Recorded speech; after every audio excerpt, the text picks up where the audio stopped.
आज का टॉपिक है थिंक स्ट्रेट में साफ साफ सोच पाने में। हमारे टॉपिक का नाम है take thinking out of equation. बड़ी अजीब बात है, अपने दिमाग में से थिंकिंग को हटा दो। Take thinking out of equation. अगर आप साफ साफ सोचना चाहते हैं तो take thinking out of equation मतलब दिमाग में से सोचने वाली एक्टिविटी को हटा दो। आइए देखते हैं क्या बोल रहे हैं। I don't want to become someone who only thinks and never acts.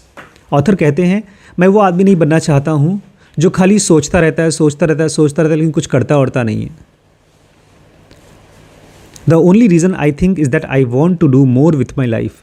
In fact बल्कि मैं सोचता ही इसलिए हूँ ताकि मैं अपनी ज़िंदगी के साथ कुछ कर सकूँ। I like to get more out of it because it gives satisfaction. मैं अपनी ज़िंदगी से और चाहता हूँ, ज़्यादा चाहता हूँ, क्योंकि ग्रोथ से ही एक आदमी को सेटिस्फैक्शन मिलती है। That's why I don't like to think on an average day. इसलिए मैं सोचता हूँ लेकिन आम डेज पर रोज़ बैठ के सोचता नहीं रहता हूँ। मैं सोचने वाले एक्टिविटी को बहुत ध्यान से करता हूँ। अपने जो भी विचार चल रहे हैं उसी को अपना विचार नहीं मानता हूँ। मैं जब मुझे विचार करना होता है तो विचार करना होता है। जैसे कोई गाड़ी चलाए, बोले चलो यार थोड़ा कहीं गाड़ी चला के आते हैं 2-4-10 किलोमीटर दूर, तो पेट्रोल जलाना हुआ। लेकिन अगर मुझे कहीं जाना है और मैं गाड़ी चलाऊं तो वो असल में गाड़ी चलाना हुआ। ऐसे ही हमारा जो सोच है, थिंकिंग है, अगर हम बैठे सोच रहे हैं तो एक तरह से माइंड का वेस्टेज है। इसलिए कह रहे हैं मैं सोचता हूँ लेकिन सीरियसली सोचता हूँ जब मुझे कुछ एक ख़ास चीज़ के बारे में सोचना होता है। Sounds paradoxical right? You say that you should think better but now you are saying you are thinking less yourself. तो ये उल्टा लगेगा कि एक आदमी सोचे कि ना सोचे। That's exactly what I am saying. Improve the quality of your thought so you improve the quality of your action. बोलते हैं यही तो मैं कह रहा हूँ। जो भी नॉर्मल थॉट्स चलते हैं आपके दिमाग में उसको हटा करके डीप थॉट्स आना चाहिए, तभी आपकी लाइफ और गहरी होगी। अभी एक बहुत बड़ा कांड चल रहा है, चलो अच्छा वही हो जाएगा आज की वीडियो में। एक बहुत बड़ा कांड चल रहा है यूट्यूब में। दो बहुत बड़े बड़े यूट्यूबर्स हैं। कौन कौन? एक संदीप माहेश्वरी जो बहुत बड़े मोटिवेशनल स्पीकर भी हैं, और एक विवेक बिंद्रा, वो भी बहुत बड़े मोटिवेशनल स्पीकर। और विवेक बिंद्रा नाम के जो आदमी हैं वो ढेर सारे बिजनेस के कोर्सेज बेचते हैं, 6,000, 7,000, 8,000, 50,000 ऐसे करके। और उनके सेमिनार में आते हैं 10-10, 15-15 साल के बच्चे भी, और उसमें बड़े बड़े फिल्म स्टार आते हैं। बमन ईरानी उनके घर पे पार्टी में आए थे जो, और विवेक ओबरॉय फिल्म एक्टर। इस तरह की बड़ी बड़ी पार्टीज़ होती हैं और उनके पास इस समय कम से कम 1 लाख बच्चों ने 50,000 वाला कोर्स किया है। तो तकरीबन 500 करोड़ का उनका कोर्स बिक चुका है। कोर्स में क्या था कि आप हमारे पास आइए, कोर्स ज्वाइन करिए, और जब ज्वाइन कर लेंगे उसके बाद दूसरे लोगों को ज्वाइन कराइए। दूसरे ज्वाइन करेंगे, वो कोर्स करेंगे, फिर उनका काम क्या है, तीसरे लोगों को ज्वाइन कराइए। तो एक तरह से MLM हो गया। कभी ज्वाइन किया आप लोगों ने MLM? कोई अगर कोई करा है ना तो तुरंत इस चीज़ को समझ जाएगा कि इसमें चोरी होती है। एक तरह से चोरी है। मैंने किया है। आज से 25 साल पहले एक कंपनी थी एमवे, अभी भी है वो उसके बाद और भी कंपनीज आई। उसमें आपको कुछ नहीं करना, अपना 5,000 रुपये लगाना है। उसके बाद आपको 2 लोगों को जोड़ना है उसमें। तो मैंने अपनी चाची को और अपने एक भाई को लगा दिया, तो मेरा पैसा 5,000 में से 2,500 मिल गया। उसके बाद वो लोग 2-2 लोगों को और जोड़ेंगे तो मुझे 2,500 मिलेगा और नीचे वालों को 2,500 मिलेगा। तो ऐसे करते करते चेन बनती है। लेकिन वो चेन में सबसे नीचे वाले बेचारे, उनको नहीं मिलता पैसा, बाद में कंपनीज भाग जाती है। इस चीज़ के लिए गवर्नमेंट ने, RBI ने रूल बनाया है, अगर कोई ऐसा काम कर रहा है तो फर्जी है, बंद करो, उसको जेल होगी, स्कैम है। वो भी तो कर रहे हैं जो बड़ी मम्मी के क्या लगते हैं, मामा लगते हाँ, हर्बल लाइफ वाला, हाँ। वो भी कर रहे हैं। ये गलत नहीं है, ये गलत नहीं है। इसमें एक ट्रिक है, इसी ट्रिक का फ़ायदा उठाकर वो कर रहे हैं। एक कंपनी है हर्बल लाइफ जो दवाइयाँ बनाती है, दवाइयाँ नहीं बनाती, खाने के लिए पाउडर बनाती है। उसको खा के आप पतले हो सकते हैं। तो अगर प्रोडक्ट बेच रहे हैं और उस प्रोडक्ट की कीमत अच्छी है तो फिर RBI अलाउ करती है। लेकिन यहाँ पर विवेक बिंद्रा का प्रोडक्ट इतना ख़राब है कि अगर आप उसके कोर्स को करेंगे तो माइक्रोसॉफ्ट वर्ड कैसे चलाते हैं कंप्यूटर में, या कंप्यूटर कैसे चालू करते हैं, एक्सेल शीट कैसे बनाते हैं, बहुत बेसिक बेसिक चीज़ 50,000 में वो बेच रहा है। कौन लेगा?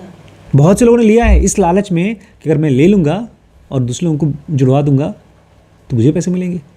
उसका बड़ा बड़ा अनाउंसमेंट है, 10 लाख रुपए महीना कमाओगे, 10 लाख हर महीना, गारंटी देता हूँ, guarantee.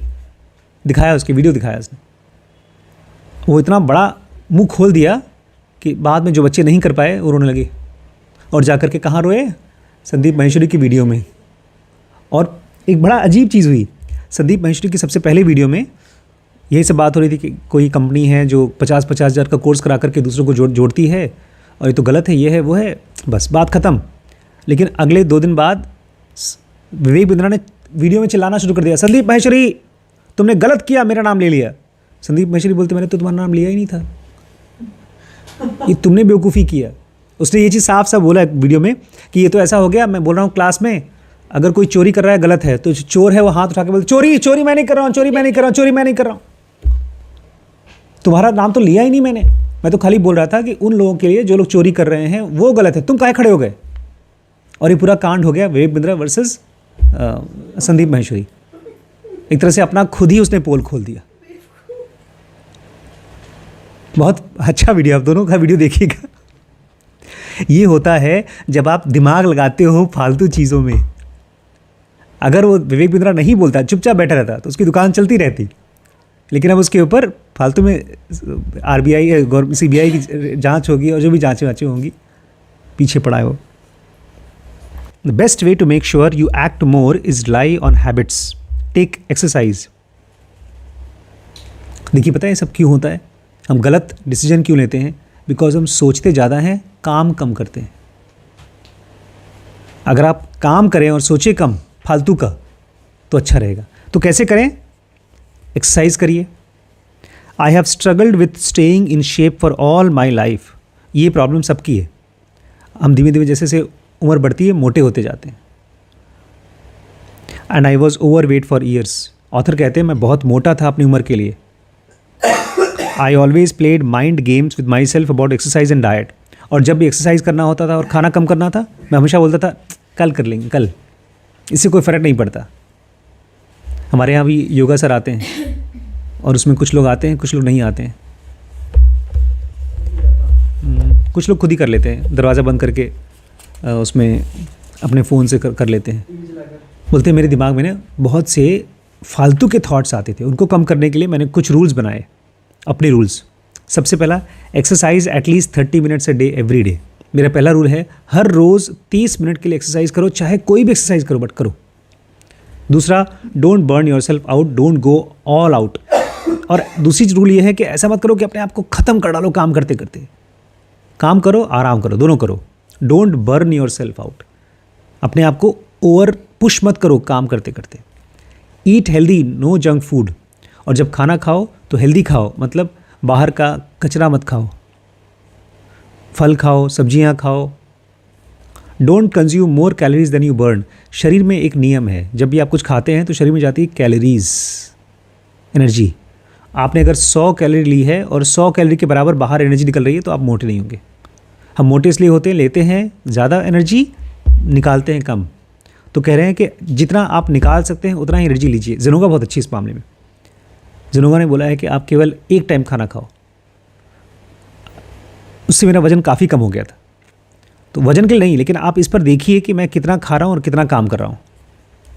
Don't consume more calories than you burn. उतना ही, जितना तुम काम कर सकते हो उतना ही खाना खाओ शरीर में, तो मोटे नहीं होगे। चौथा, keep track of what you eat and how much you exercise. और चौथा लास्ट में बोलते हैं जो भी आप खाना खा रहे हो और जो भी एक्सरसाइज कर रहे हो उसको एक ट्रैक रखो, उसका एक हिसाब किताब रखो। When you combine few rules you have a system. तो इस तरह के जब आप रूल्स कंबाइन कर देते हैं, जैसे हमारे घर का एक रूल है, रोज़ शाम को 7 बजे क्या होता है, 8 बजे यहाँ होती है, रूल है ये। जब आप एक रूल को 2-3 रूल्स को बांध दोगे तो आपको एक सिस्टम मिलता है। And a system helps you to take thinking part out of equation. अब एक सिस्टम होता है तब आपको बहुत सोचना नहीं पड़ता। एग्जाम्पल के लिए, जब शाम को यहाँ पर मैं लिखता हूँ वेटिंग, तो इस यहाँ पर कौन सा आदमी है जो बोलता है जाएं कि ना जाएं, आज जाएं कि कल जाएं? जाने से कोई फ़ायदा होगा क्या? कल तो गए थे, भूल गए सब कुछ, आज नहीं जाते हैं यार। ये थिंकिंग है। जैसे योगा करें कि ना करें, और खाना रखा है तो कौन सा खाएं कौन सा ना खाएं, हलवा है तो हलवा खा लें, सब्जी जो है उस हरी सब्जी के बारे में तो मत बात करो भाई। यही है थिंकिंग बोलते हैं। अगर आपने रूल बना दिया और उसको फॉलो कर रहे हो तो आपको सोचना नहीं पड़ेगा।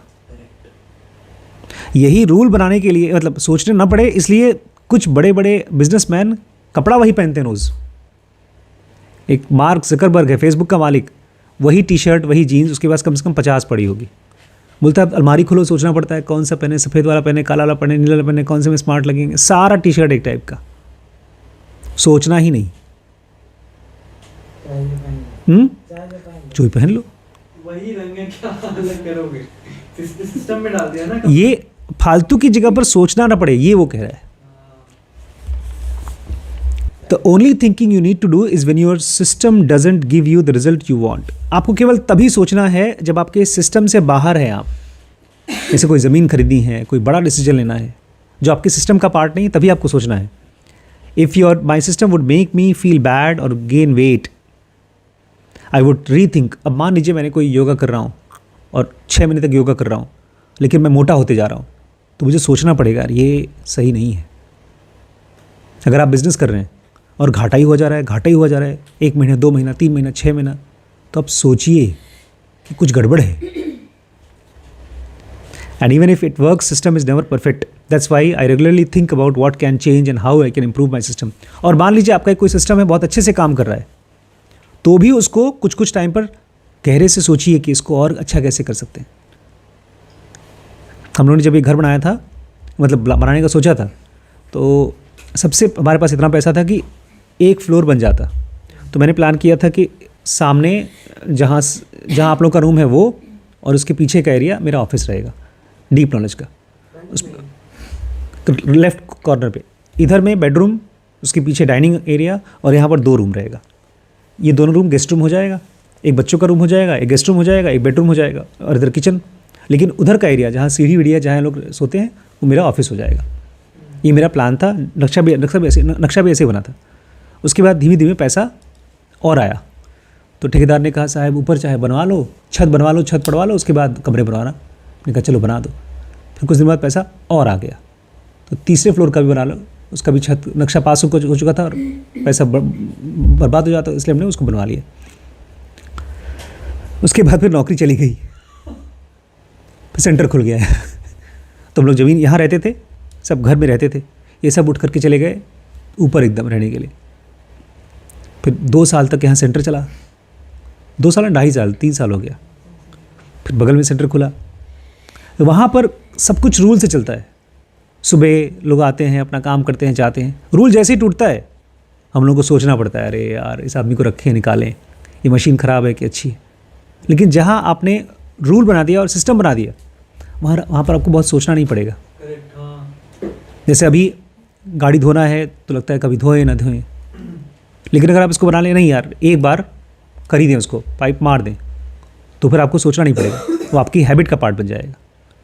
मेरा ऑलमोस्ट 4 साल से ये रूल बन चुका है, सिस्टम बन गया कि ये डायरी मुझे, सबका सिस्टम है, तुम्हें इस टाइम मैंने इस टाइम में जाना है, इसको मुझे भरना ही भरना है। जैसे सबके यहाँ टाइमिंग का है कि इतने बजे आना ही जाना है, आना है और जाना ही। यहाँ पर हमारे घर में रोज़ खाने के लिए डिस्कशन होता है कि कल क्या बनेगा। कृष्णमूर्ति फाउंडेशन में उनका 15 दिन का रूल बन चुका है, सिस्टम। हाँ, 1 महीने का पूरा वहाँ चार्ट बना है कि 1 तारीख को ये बनेगा, 2 तारीख को ये बनेगा, 3 तारीख को ये बनेगा, और सुबह ही वहाँ पर चार्ट लग जाता है कि दोपहर को ये बनेगा, शाम को ये बनेगा, रात को ये बनेगा। 2 चाय रहेगी, आप घड़ी से, ये तो हमारे साथ था, घड़ी से वहाँ पर सुबह 6 बजे चाय आएगी, फिर 8 बजे नाश्ता आएगा, फिर शाम को 4 बजे चाय आएगी, नहीं 1 बजे खाना आएगा, फिर 4 बजे चाय आएगी, और फिर रात को आई थिंक 8 बजे फिर खाना आ जाता है। बहुत कॉम्प्लिकेशन नहीं है। और उसी के चक्कर में सारे के सारे लोग टाइम से उठ जाते थे। सुबह 6 बजे उठ करके चाय जाती थी गरिमा पीने के लिए, 8 बजे का सुबह का नाश्ता रहता था, 8 बजे सब नाश्ता कर लेते थे, 8 से बहुत हुआ लेट 9 बजे सब उठते थे टाइम से, बहुत टाइम था सबके पास। लेकिन यहाँ पर सिस्टम नहीं है। ये बोलते हैं सिस्टम अगर बन जाता है तो थिंकिंग फालतू की निकल जाती है, तो आपके पास बहुत एनर्जी होती है चीज़ों को करने के लिए, बजाय आज क्या करें, अच्छा आते हूँ 5 मिनट में, ज़रूरी काम कर रही हूँ। ज़रूरी काम क्या कर रही हूँ? एक ठो रील देख रही हूँ फ़ोन में।